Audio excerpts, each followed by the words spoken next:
Afternoon, everybody. Oh, what a beautiful day here in Montreal. Such a relief, Matt. The last couple of weeks we've had rain when we've come in. We'll take a good weekend like this. Absolutely. You're listening to Life Unrehearsed, a show where we talk about all the joys and challenges of life. Maybe you're helping to support an aging relative, struggling with parenting issues, maybe having some work trouble. This is a show where we can talk about all of it. I am Stephanie Erickson, social worker and family caregiving expert, here with Matt DelVecchio, retirement, home search, and senior transition specialist. How you doing, Matt? Doing well, very well, thanks. If you remember, Stephanie, about a month ago, we had a segment on autism. Of course, I remember. And we had Robert Collette talking Yes. about autism, his daughter Maria, and talking about the L's for Autism golf tournament. Right. It's tomorrow. I know, rainy day too. I It's such a know. bummer for them. Hopefully, the rain will hold off. But I'll be participating in that. Very much looking forward to it. It's an event dear to my heart. It supports autism and Summit School as Right. well. Robert's daughter Maria and my daughter Lisa will be working one of the holes there. And in fact, I think you're going to be there with your media company with Chris Wynn, and you'll be going to be filming the whole event. I think, right? Yeah, well, we're going to try anyways with the rain. We're going to have some big umbrellas, but yes, the intention is to film the event. Absolutely. Yeah, we can't wait. Yeah, For a so good cause. I wanted to talk to you, Matt, because we talk about in this show, Life Unrehearsed, like ups and downs, challenges of life. I wanted to talk to you about something that I experienced today with my kids, and I'm not sure if it's a joy or a challenge. I haven't figured out how it was for me. Beautiful day. I live in Lachine, so I decided to take the kids on a bike ride. My son, not so happy about going, but he does go. My daughter seems a bit more excited about going. I'm telling you, we're like 15 minutes in and already, oh, my legs, and I'm hot and I'm tired. They complained, my son a bit more, sorry, Maxim, but he complained a bit more for the entire hour. And I'm trying to decide, was that joyful to be with my children, or should I have just like stayed at home? Do you have the same thing with your Here's kids? the key in that area. There's a Dairy Queen right around the corner there. That's their incentive. Stick with it and you get a little ice cream. Well, that's true. But we had Dairy Queen the night before. So anyways, I don't want to be bribing them. I want them to just want to spend time with their mom. Anyways, we're going to dive right into it. We have a great guest in studio today. We have with us Mark Stolow, who's the CEO of the Caregiver Network and Huddol. Mark and I have known each other for, I don't know, probably maybe even longer, maybe about 10 years, I think Mark and I have known each other. And I know, Matt, you know him too. Yes. And Mark and I have had a lot of conversations over the year about the healthcare system and some of the things that aren't working so well with it, and some things that hopefully Mark can point out that are working well. We'll see where we go today with this. Welcome to the show, though, Mark. Thanks for having me. Really happy you're here. So first, before we get into anything, just tell me a bit about what the Caregiver Network is so we can sort of set the stage in terms of the work you do. Yeah, so the Caregiver Network is a pan-Canadian education and support network for family caregivers. Specifically, we do online learning for caregivers. So we kind of scour the country trying to find the best minds we say the best minds with the biggest hearts who inform, educate, and support caregivers, kind of helping them navigate the care journey. Okay, and so you said online. So you do things like webinars and you have blogs, and like what kind of stuff do you guys have there? Yeah, so the majority of our learning takes place through webinars, so people can connect online and oftentimes by the phone as well for people who are not plugged into the internet. And also we have a huge network of bloggers, experts who give their perspective on family caregiving and what's going on with caregiving, from policy to research to day-to-day practice. Okay.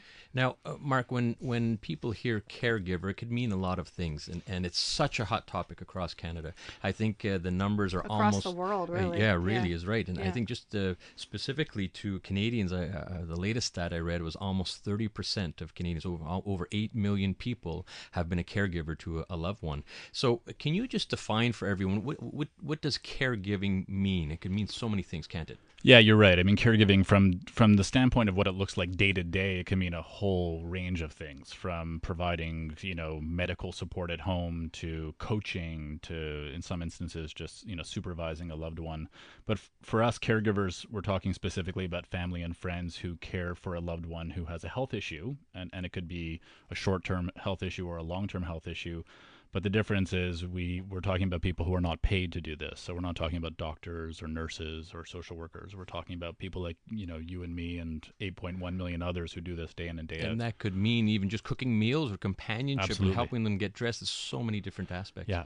Yeah, and I know for you, Mark, and I'm glad you're bringing up, it's people who aren't getting paid, and that's what we're talking about here. And kind of one of the bones that you pick, I think, with the healthcare system is that there's not a lot of acknowledgement for those unpaid family caregivers who are actually doing a majority of work. So when we think of healthcare system, we think about like a provider and a user, right? And the provider we think of normally as like a doctor, a nurse, a social worker, and then the user being the patient. But for you, I think in your perspective, you would like a provider, quote unquote, to also be the caregiver. Is that right? In terms of like the creation of systems and support? Yeah, I mean, you described like the provider and client. So sometimes I think of that as like almost a transactional relationship. You go and you get care, and you provide your Medicare card, and someone swipes it, and it's like almost like a credit card, and here's your healthcare service. With family caregivers, I mean, they're doing this day in and day out. So part of our vision is to create more of almost a healthcare ecosystem where we start to understand that a lot of the care is being provided in the community, in homes. Actually, about 75% of the care is being provided in the community and in homes.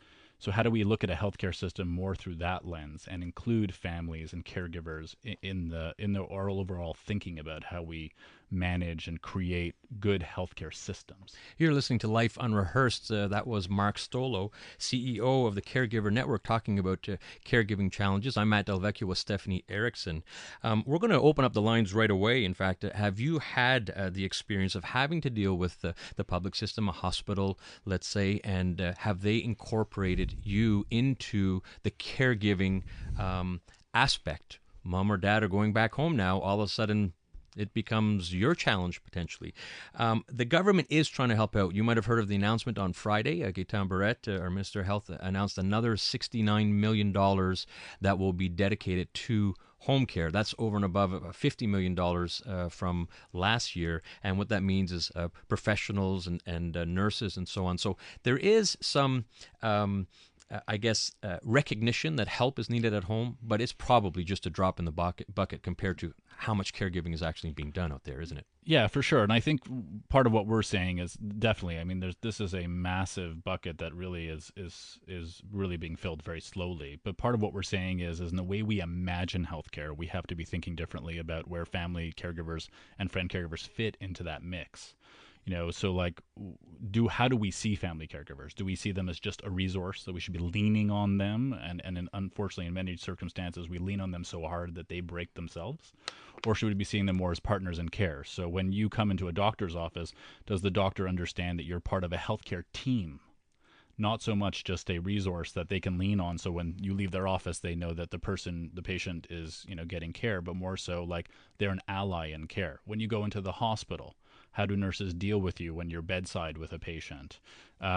Given how much care is being provided day in and day out by family caregivers, and the hours are in the billions every year, we have to be thinking differently about how we restructure the healthcare system. And in your experience, Mark, with the caregivers and the professionals with whom you work and listen to, are our systems, are the healthcare providers starting to lean towards that way where the caregivers are a partner in care and not just a resource, where they're included like with equal footing and equal say in terms of what's going to be happening? I think there's definitely some shift happening. I mean, there's the recognition that's being provided to family caregivers, the way it's being media-sized, the way people are talking about it, more recognition by caregivers themselves to say, hey, wait a second, I'm in a, this is a special circumstance. I'm not just a family member now. I'm being asked to do a lot more.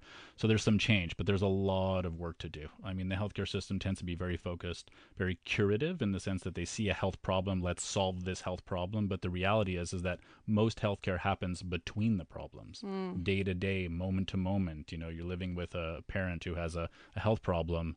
The time you spend with your specialist or GP is limited. Most of the rest of the time, you're providing kind of day-to-day care.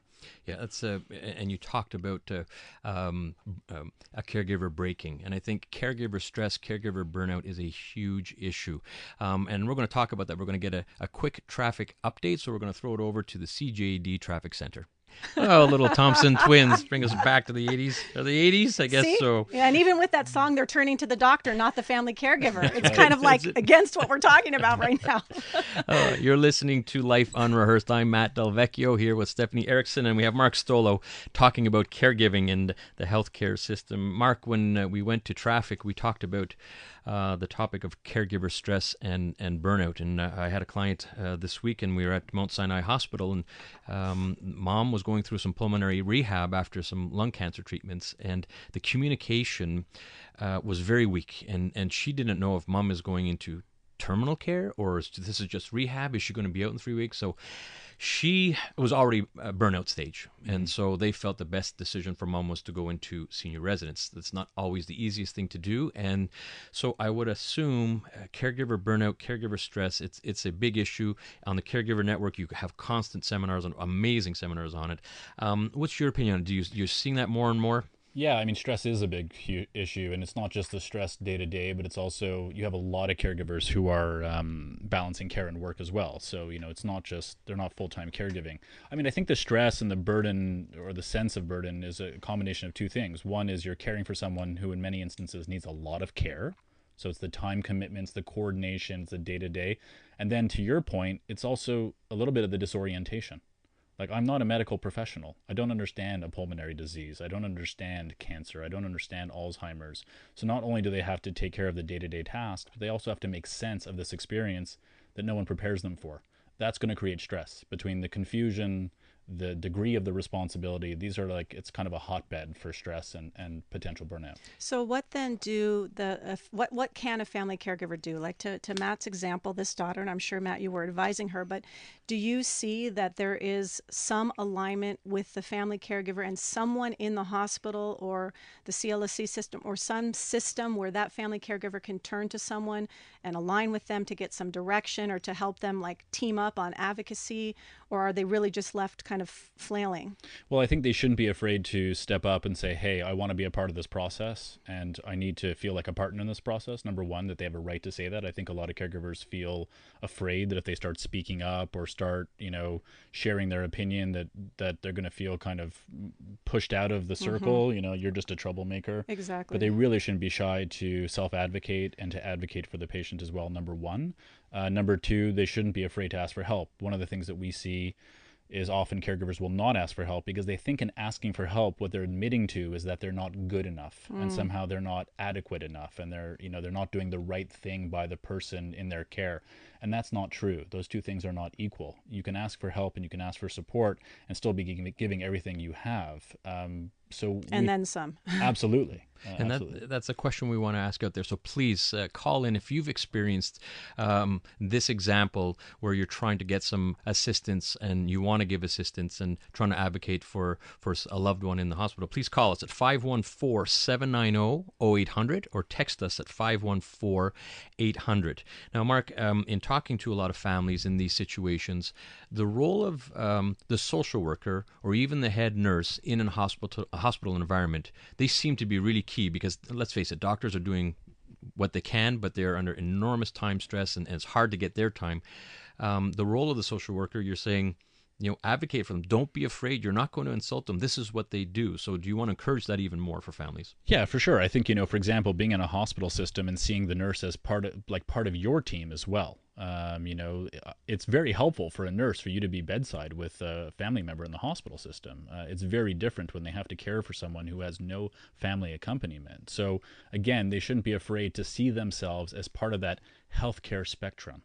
Don't think that you're just a guest or a visitor in this process. You are integral to this process. You are a big part of the team. Again, 75% of the work that's needed to provide care for someone who has more of a chronic health issue falls on the family. That's not, you're not the sixth man on the bench, so to speak. You're the captain of the team in many respects. It's interesting what you're saying because you're talking about a family caregiver would be very helpful bedside, for example, in the hospital setting. I'm curious, I don't know if you have an answer to this, but it's just making me think if different professionals, different providers see that person sitting at bedside in very different ways. So in other words, the nurse's aide says, oh, thankfully someone is going to help me feed this person because I'm swamped with all these other clients. And then the nurse says, oh no, that daughter is here again and she's going to be complaining a lot. So it's probably hard for the family caregiver because they have to walk a fine line and maybe even interact differently with every single professional. Yeah, for sure. I think a lot of this is about mutual respect, but I think it has to flow both ways. So again, the nurse acknowledging the fact that the family is there to be a support. Oftentimes I leave hospitals and I thank the nursing team Now, I'm not expecting people to thank me because, again, they assume that I should be there. But in a spirit of collaboration and, with the vision of how do we make everyone feel better, there should be this notion that we're partners in this process. So nurses should feel just as good having a family member there as a family member should have a nurse coming into the hospital room every on shift. Mm-hmm. That was Mark Stolow, CEO of the Caregiver Network, talking, and I'm Matt DelVecchio with Stephanie Erickson on Life Unrehearsed. One thing we did talk about at the introduction was you are also CEO of an organization, I guess if we can call it, called Huddle, and that's HUDDOL. I think it's just an incredible initiative. I may be wrong in explaining, in you're trying to be, I suppose, the Facebook for caregivers, and you might slip my wrist as hit my wrist for calling Did it you like just that. see his no, face, Matt? Are you kidding? No, I think it's pretty close. I mean, Huddle is, Huddle is our vision for how do we change the face of family caregiving in Canada. It's very aspirational. We have big hopes for Huddle. But part of our vision is we have to respect the experience of caregivers themselves. So Huddle is an environment where caregivers can not only connect with others in similar situations, but also connect with healthcare professionals, people like you and Stephanie. So what we're trying to really create, again, back to my original point, is this ecosystem, this environment where I always have access to a dependable resource. A dependable resource for us is a peer, someone who's been through the experience, who's at a different stage of that experience, or a professional. So what Huddle does is it brings caregivers together in this really rich world where they never feel like, what am I supposed to do next? And what do I do when that happens? Huddle is a place where they can go and get answers to those types of questions. So then how do you differentiate? I'm not comparing it to Facebook. So this is a support network for caregivers. They can access each other and they can access professionals. Yeah. So how does it work? I mean, is this an online thing? Is this an app? How is it going to work? It's an online, right now we're in what's called beta testing, which is more of a closed test. People can go to huddle.com, HUDDOL.com to pre-register for Huddle. It is also an iOS app or an Apple app. So the idea is that it's a companion, a virtual companion that's with you all the time. It's very different to Facebook to the extent that we're really all about the care experience. Everything we deal with on Huddle is about, okay, life unrehearsed. Someone presented me with this really difficult circumstance. I didn't necessarily ask for this. I never hoped that a family member would get sick. What do I do now that I've just received a diagnosis? Or what do I do now that I'm further down the path of Alzheimer's and, my husband or my father is, starting to behave in ways that I don't understand. So Huddle is really dedicated entirely to that whole care journey. And that's really our focus on Huddle. It really is an amazing initiative. And Mark, I've been privileged to take part right from the beginning on the senior transition aspect of it. And I've seen the progress and the momentum building. You've got Parkinson's, Quebec. You've got, it's just... you have Stephanie Erickson now, too. Yes, that's right. We have Stephanie Erickson, too. Well, again, we're trying to bring the best of the best. So, Huddle is a mix of, people like Stephanie and Matt and then the Parkinson's Society of Quebec. And we're in negotiation with a whole bunch of organizations. The idea is how rich and wonderful can we make this world so that, again, any caregiver who comes to Huddle always feels like there's something here for me. And of course, it's free. We should mention totally that. Free it's totally to free caregivers. for everybody, which is really important. Yeah. So again, this is not about, we're trying to break down barriers, breaking down barriers to accessing help, breaking down barriers to getting access to information, making it simple and easy. So we'll keep you both looped in about how Huddle develops. It's definitely a new initiative, but we have a really big, bold vision about how to grow it out. Yeah, quite amazing. You talk about barriers. I think that's such a huge point because this is just, there are no barriers. You've got a caregiving issue. Talk about it. And I think that's a stigma right now. As the population ages, more and more people are becoming caregivers. This is the first time they're experiencing this, and they don't know what to do, or what they think they're doing is they're doing it right. This is just a forum now to freely go out, ask some questions, and try to get some good feedback. Yeah, the probability is that if you sometimes as a caregiver feel very alone and isolated, and you think, does anyone else possibly understand what I'm going through? Well, the probabilities are there are a lot of people around you who understand what you're going through. At work, it's probably 1 out of every 3 people who understands what you're going through. In the Quebec population, it's 1 in 4, and those numbers are growing. So as a caregiver, I know meeting people day in and day out, talking to a whole bunch of different groups of people, I always encounter caregivers. And the first thing they say to me is, yeah, I know what that's like. So, Mark, before we run out of time here, can you give your coordinates of the different websites that people can go to access you? Yeah, so Huddle, again, like I said, we're accepting pre-registrations for Huddle because we're kind of still in a closed testing mode. So we're testing Huddle. So it's huddle.com, huddol.com. The Caregiver Network is thecaregivernetwork.ca. People can go there and get access to all of our information and learning events. So those are the two most important sites. Excellent. And those links are on the Life Unrehearsed Facebook page, so make sure to check that out. Coming up, I'm so excited. We have Zoe Quinn-Philips with us. She's a certified dog behavior consultant and canine wellness professional, and she's going to talk about the benefits of animal therapy. But first, let's take it over to the newsroom. Okay, we're laughing. Let's start this segment off with some Atomic Dog. How appropriate. You're listening to Life Unrehearsed. I'm Matt DelVecchio. I specialize in senior transition support and retirement home search. I'm here with Stephanie Erickson, social worker and family caregiving expert. Thank you so much for joining us. We're going to move into some pets and animals and animal therapy. Although I have to start this off with a bit of a downer here, Stephanie. Today was a very sad day in our household. My wife, who's also Stephanie, and her daughter, Axel. In fact, just this afternoon we're at the vets and they had to put down their cat, Nala. So this is a little word out to Nala. God bless, and we're thinking of you. And for those pet owners, you know what it's about. They say it's one of the most difficult things you can go through. I had to go through that with Oscar the boxer. Stephanie, I think you had to do that and as well. When I put Bagheera was my dog that I had her for 13 years. And it's funny because your cat had the same thing that my dog had. And it was just, I mean, still, I can't talk about it too much because I still get quite emotional about it. She was just such a big part of my life. Animals mean a lot to a lot of people. And you said a part of your life. They literally are a member of the family. So they do give a lot of joy and I guess therapeutic. And this might be a good time on a sad note, Zoe, but you're going to bring it right up because let's be happy. What you do in your day to day is actually quite the opposite. So I'd like to please introduce Zoe Quinn-Philips, a certified dog behavior consultant and canine wellness professional. Zoe, welcome to the show. Thank you very much. Now, when I think of pet therapy, I think of when I've had a rough day at the office and I get home, and when I had Oscar, he did the 50-yard dash and just bowled me over and licked my face, and that was therapeutic to me. But I think in your world, Zoe, it goes so far beyond that. Some amazing things that are happening with pet therapy. So can you define what is pet therapy?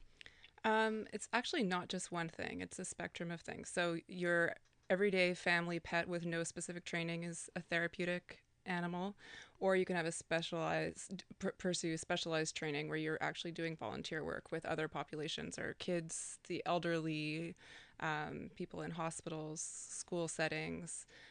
So it's really, I mean, it's a big umbrella with a lot of different animals doing a lot of different things underneath it. So I do want to hear about the different animals because I think probably most of us think about dogs. I mean, at least I do, but I know horses also comes to mind. But before we get to the type of animals, you were talking about hospitals with seniors, kids. So is there like a particular, I don't know, medical condition that you see in your work is really beneficial to have pet therapy, or is it really just kind of for anyone that has any type of a chronic or long-term medical condition, or maybe I guess emotional mental health condition as well? Yeah, I mean, I think it's varied. I think that certainly any kind of chronic condition where there's long-term suffering to the patient who needs an alternative type of relief, calming, relaxation, stress release, distraction from their own physical body, connection with another physical body, anything where someone's feeling isolated within their own condition,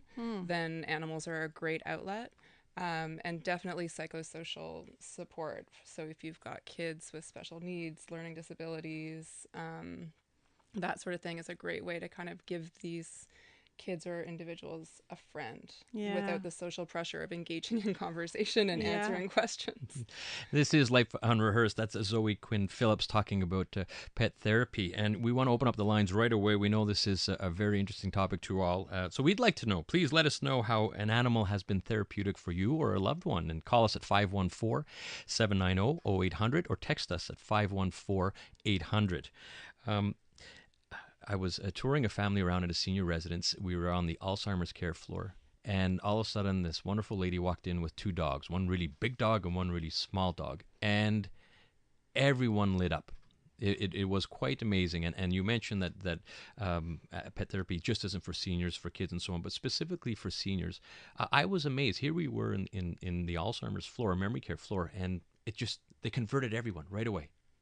Yeah, it's amazing. And in my own work with Alzheimer's patients, it's not just the present moment that opens up.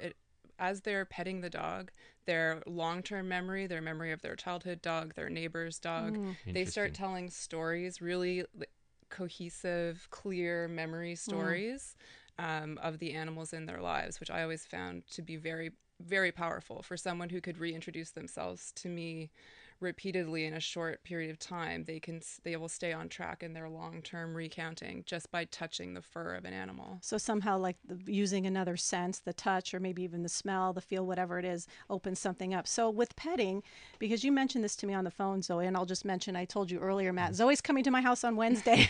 We've decided to get a dog, and so we're consulting with Zoe to figure out what is the best breed for our family and such. And when we had a conversation on the phone, my son has anxiety. I have anxiety, so we thought this would be a good idea to have a dog. And you mentioned to me something with the actual physical thing of petting does something to our own personal physiology. What was that you told me about? It's actually several things. It can slow your heart rate, lower your blood pressure, regulate your breathing. So if you think about anxiety, those are three pretty key components to the visceral physical expression of anxiety. Is that racing heart, just feeling like rapid breathing, feeling a little bit out of control. So that petting, that touch can literally slow your body down and bring you, I think it takes you out of your own experience a little bit as you're connecting with the animal.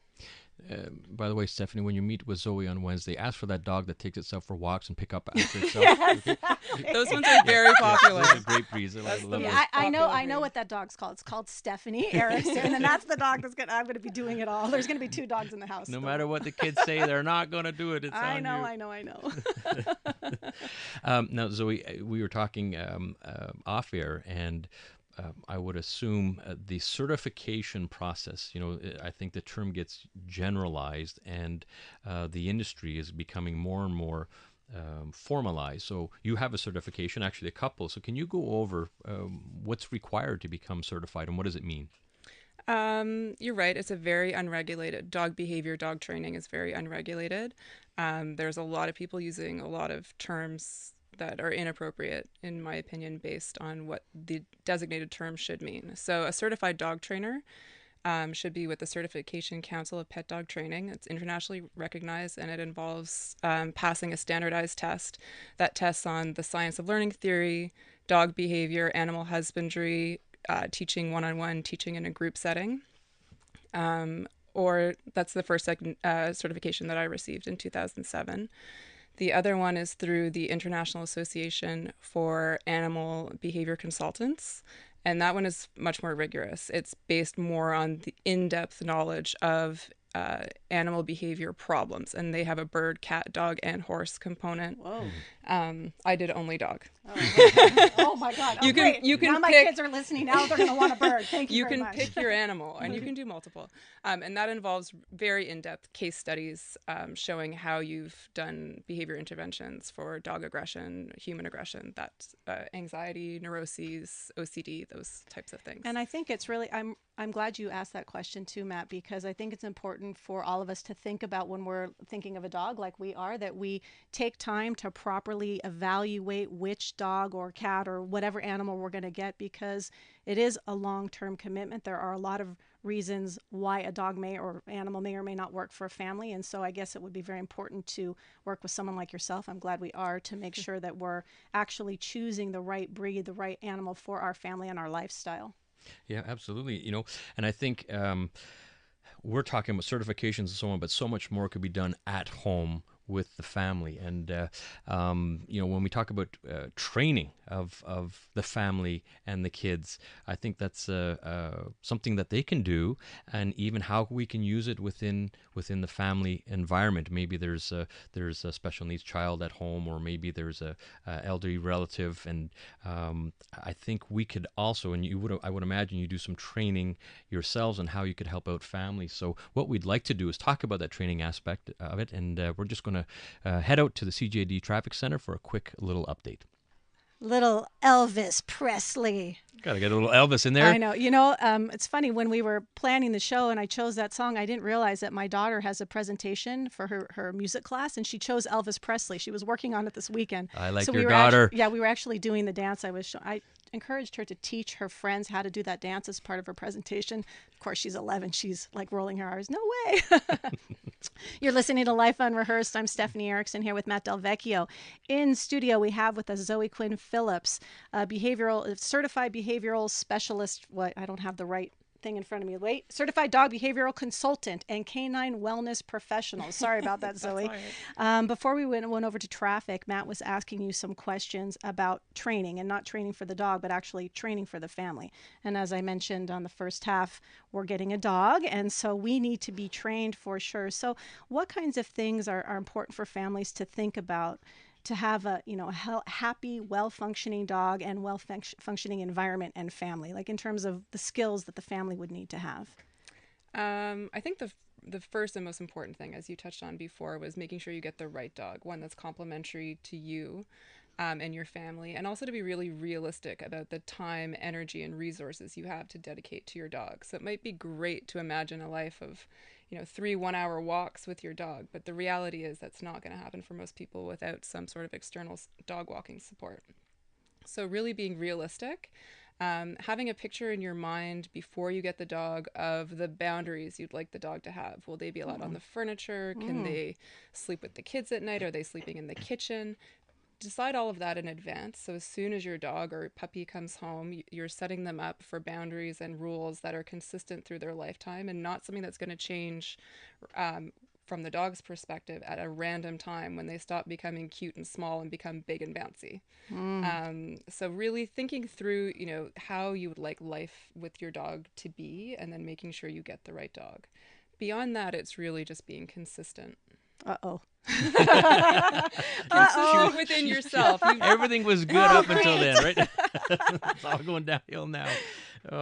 We talked about the obvious therapeutic benefits, and we focused a little bit more on seniors beforehand. In fact, just to show how powerful this is, we had a client that was down to 2 senior residences to choose from, and one embraced the barking chihuahua, and their family was very nervous about it, and this residence embraced it. The other one was a no pet policy. Well, guess where they went? It was I'm trying to talk about care levels and price and all the other benefits. It came down to the dog. It just goes to show how powerful pets are. Now, at the beginning of the show, you might have heard of us talking about the L's for Autism tournament tomorrow. And I know we've talked about the benefits to seniors, but you were mentioning also how beneficial it can be to special needs kids, particularly with autistic children. Absolutely. And this is something that I've worked personally with quite extensively. I think some of the biggest things that we saw in terms of the therapeutic impact of a dog on a child with autism is they're like a social bridge. So these children who can tend to be shut in on themselves have the dog bringing peers and people that they would otherwise not usually engage with to them, asking questions, but the questions are about the dog. The children don't have to speak about themselves or answer anything difficult for them personally. They just have to talk about their dog, which they tend to love to do. They're also very soothing. So any children who have temper issues or self-harming we see that diminish through contact with the dog. They tend to sleep through the night better because if they are waking up, if the dog is in the room with them, this is the assumption, they can self-soothe through touching the dog instead of waking up the household and getting they're soothing through their parents or siblings. You're listening to Life Unrehearsed. I'm Stephanie Erickson here with Matt DelVecchio. In studio, we have with us Zoe Quinn-Philips, and we're talking about the benefits of animals. Zoe, you were just mentioning, someone with maybe a temper or anxiety or autism. There are breeds out there that can actually anticipate when the mood is there before a child or an adult says something or goes to the dog. In other words, initiates contact. Like for myself, I'm feeling anxious, I go to the dog to soothe. Are there breeds and ways to train animals where they can actually anticipate and sense those things and come to the person first? Yes, and that's a lot of the work we do when we're training service dogs, which is the step above the therapy dog, where you're training for public access, where the dog would go to the movies and restaurants, grocery store, airplanes, the full gamut of life. So service dog skills. We work with them so that they start to pick up on the fine energy changes in the people around them, and they can start to pick. That's where same work you would do with a seizure alert dog, blood sugar in a diabetic detection dog. Are you serious? They have that? Yeah. Oh my God! Amazing. Did you know that? Nope. Yeah. Oh my God! All you need is a dog with a natural intuition and a good nose. Wow. That's something. Yeah. I mean, And some training. Yeah, well, little yeah, bit of exactly. training. A little bit of training. Yeah, just a tiny, tiny bit.